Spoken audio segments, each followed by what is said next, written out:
Assalamualaikum dan salam sejahtera. Nama saya Muhammad Hafiz bin Rohizat, bernombor metrik T5399100001, mengambil program Sarjana Muda Pengurusan Keselamatan dan Kesihatan Pekerjaan dari Pusat Pembelajaran Sungai Petani Kedah.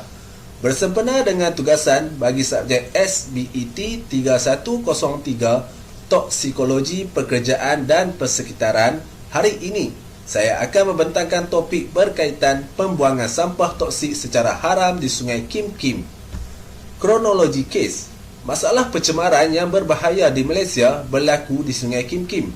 Masalah pencemaran air ini yang berlaku pada 7 Mac 2019 adalah disebabkan oleh pembuangan sampah bahan kimia haram di Sungai Kim Kim di Pasir Gudang, Johor di Malaysia. Pembongkaran haram mengeluarkan exhaust berbahaya, mempengaruhi 6,000 individu yang dimasukkan ke hospital. Sebahagian besar korban adalah pelajar sekolah, iaitu sebanyak 110 sekolah yang terletak berhampiran dengan jalan air tersebut yang kemudiannya terpaksa ditutup.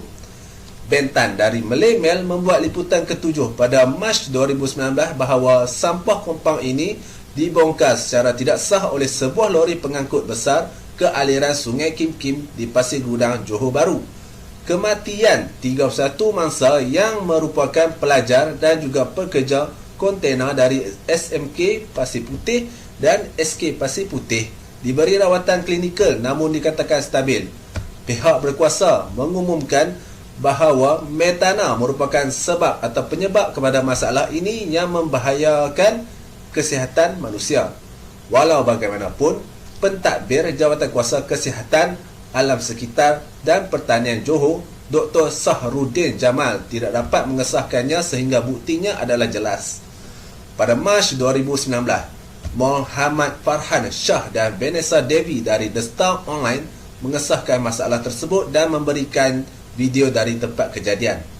The Straits Times juga mendedahkan bahawa pihak berkuasa telah mengiktiraf bahan buangan ini yang merupakan campuran berasaskan minyak yang mengeluarkan wap metanol dan benzin. Campuran ini biasanya terdapat di blower motor laut dan harus dibuang dengan berhati-hati dan mengikut peraturan yang diberikan. Berdasarkan pengukuran oleh Jabatan Alam Sekitar Johor, sekitar 20 hingga 40 tan minyak ini dibongkar dan ditumpahkan dengan cara yang salah ke bahagian Sungai Kim Kim. Pada 11 Mac 2019, Bernama mengumumkan bahawa 3 lelaki termasuk 2 pemilik kilang telah ditahan kerana pembuangan haram sisa bahan kimia ini ke Sungai Kim Kim. Laporan ini disahkan oleh Bentan dari Malay Mail. Pada 14 Mac 2019, jumlah mangsa daripada pencemaran ini hampir mencapai 1,000 orang. Lee Choi Hui dari The Star Online mengumumkan bahawa pihak berkuasa awam meminta penutupan sebanyak 111 sekolah yang berada di sekitar Pasir Gudang dan meminta mereka menunggu pemberitahuan tambahan. Ketika keadaan mulai pulih, Dewan Rakyat menegaskan gerakan krisis bagi pemerintah untuk mengucapkan situasi yang sangat sensitif. Pihak yang bersalah melakukan pemunggahan haram ini sedang diperiksa di bawah Seksyen 34 Akta Kualiti Alam Sekeliling 1974 yang menjatuhkan hukuman denda paling tinggi hingga RM500,000 atau 5 tahun penjara. Perbelanjaan segera untuk kemasukan itu sendiri dinilai sebanyak 6.4 juta seperti yang diumumkan oleh Malaysia kini. Pada 15 Mac 2019, So Wen Jun dari Free Malaysian Today mengumumkan bahawa pencemaran Sungai Kim Kim telah bermula sejak bertahun-tahun yang lalu. Dia bercakap dengan Vincent Chow, Naib Presiden Persatuan Alam Malaysia MNS Johor, yang menyatakan bahawa kilang penggunaan semula tayar yang pemiliknya ditangkap telah lama bekerja di sana. Dia juga mencadangkan agar tanaman ini tidak membuat racun yang kita gunakan. Dr. R. Zaki Zainuddin dari UIAM telah menyatakan bahawa orang tempatan mendapat pelepasan di saluran pada tahun 2012. Dr. Zaki juga menjelaskan bahawa pembebasan dari loji rawatan kumbahan di hulu juga menambah masalah kepada masalah pencemaran ini. Pada 17 Mac 2019, Vanessa Davy dari New Straits Times mendedahkan bahawa 15 bahan kimia ditemui dalam ujian udara yang diambil dari kawasan sungai Kim Kim. Walau bagaimanapun, tidak ada bahan kimia termasuk hidrogen sianida yang terlampau banyak sehingga membahayakan penduduk di sana. Berita palsu juga mulai muncul meminta kejiranan di kawasan tersebut untuk tidak membuat dan menyebarkan berita palsu yang akan menyebabkan masalah kepada orang ramai dan mengelakkan daripada orang ramai menjadi takut. Pada 20 Mac 2019, masalah tumpahan bahan kimia telah berubah.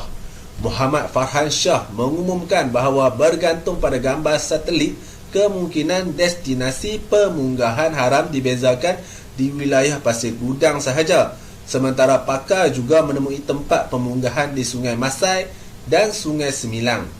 Muhammad Farid Noh dari New Straits Times juga mendedahkan keadaan yang serupa dengan Sungai Pasir Gudang.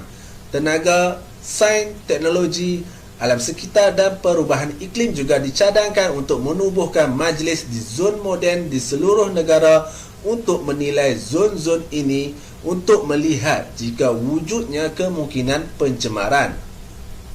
Okey, sekarang saya akan jelaskan karakteristik akrylonitril, akrolin dan benzin. Akrylonitril adalah sebatian semula jadi dengan sebatian CH2CHCN. Benda ini adalah cecair, tidak stabil dan tidak berwarna, walaupun sampel komersial boleh berwarna kuning kerana kekotoran. Ia mempunyai bau bawang putih yang kuat. Sejauh pembangunan subatomiknya, ini terdiri dari sekumpulan vinil yang dihubungkan dengan nitril. Benda ini adalah monomer penting untuk menghasilkan plastik berharga. Misalnya polyacrylonitril, ia responsif dan beracun pada dos rendah. Pendedahan kepada alam sekitar akibat akrylonitril ni ialah penciptaan dan penggunaan akrylonitril sebagai monomer atau sesuatu sebatian dalam pembuatan serat akrilik, triakrylonitril, butadin, styrene ataupun ABS, adiponitril, getah nitril, elastomer, getah styrene, akrylonitril ataupun SAN, akrilamid dan polyakrylonitril boleh menyebabkan hantarannya ke udara melalui aliran sisa yang berbeza. Akrylonitril telah dikenal pasti dalam asap tembakau dan asap automatik. Setiap kali dilepaskan ke udara, faktor penekan wasap 109 mm Hg pada 25 darjah Celsius menunjukkan akrylonitril akan wujud secara eksklusif sebagai asap di persekitaran. Akrylonitril, tahap asap akan diturunkan di udara dengan tindak balas dengan revolusioner hidrosil yang dihasilkan secara fotokimia. Jangka hayat untuk tindak balas ini di udara dinilai selama 1.5 jam. Sekian sahaja pembentangan saya kali ini. Terima kasih. Assalamualaikum dan salam sejahtera.